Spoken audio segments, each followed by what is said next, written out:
the government, the police, the NIS, who is the DCI, who is behind all these abductions in Kenya?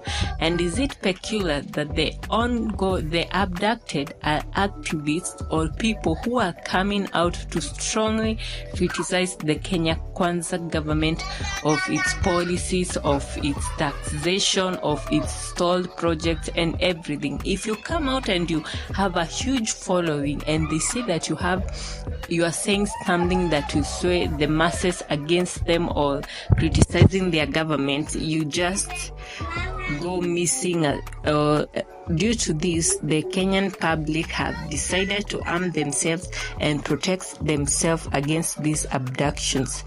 These abductions skyrocketed after the protest in July, the protest that rocked the government and saw the protesters go into the parliament and burnt a section of it. They ate the rice that the speaker usually eats, and then they went to the office of the governor of Nairobi, burnt a section of it. After that, the abduction really skyrocketed, and the government has been criticized and blamed for the ongoing abduction, but it has blatantly come out and said time and time again that it's not behind this abduction.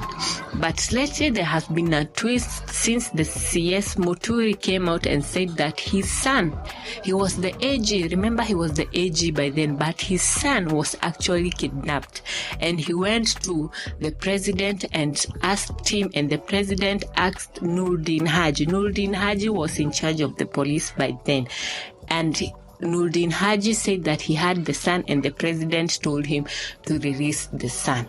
And remember, the Kenya government has strongly denied that it's even involved in these kidnappings.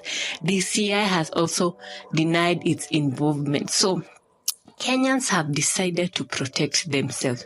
If you come with an unmarked Subaru and you forcefully arrest a person without proper identification, without the uniform, we have seen in some cases, like in Kirinyaga, they wanted to ban the DCI guys in their camp.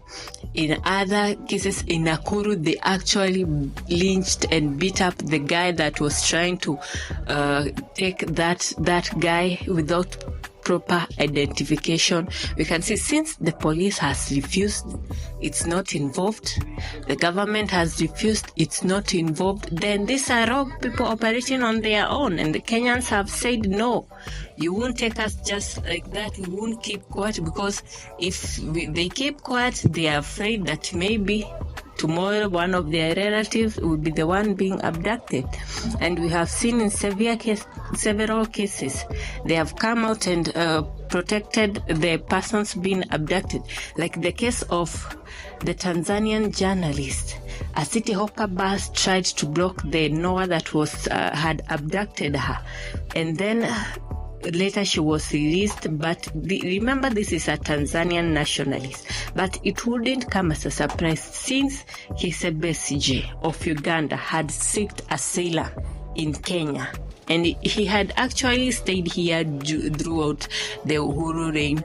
But when this abduction started, he mysteriously got abducted by unknown people and was taken back to Uganda and is now facing illegal charges, of which prompted Martha Karua to go to Uganda and be the lead of his defense team since he was abducted from Kenya. This is really painting a bad picture from Kenya. It shows that if you are at odds with your government, you cannot come to seek asylum in Kenya, because if your government speaks to the government of the day, you are handed over by these rogue people that are operating on their own. Since the government, the police, and everyone involved has refused, they have said they are not the ones conducting the abductions, then you must wonder, who are these conducting the abductions? And the government of Kenya, its priority is to protect the Kenyan citizen.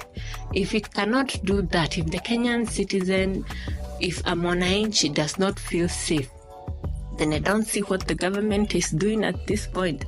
But they said they are going to try as much as they can to stop the abductions.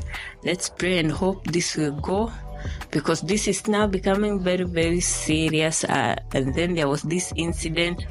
The one of the abducted person was found floating in a river in Thika. That caused quite a commotion. And then you remember a while back, very vocal activist in YouTube like Kibet Bull, Bill Wangui, they had been abducted throughout the festive season. Their families were crying for them to be released, and they later were released in January. And how they narrated, it's just horrible. Are we seeing a comeback of the torture chambers through the Moi era? Because they said they were not just held, they were tortured. Okay, tell me what you think about what is going on, but something really has to be done. And I'll do my best to read your comments. Subscribe. Till next time, bye.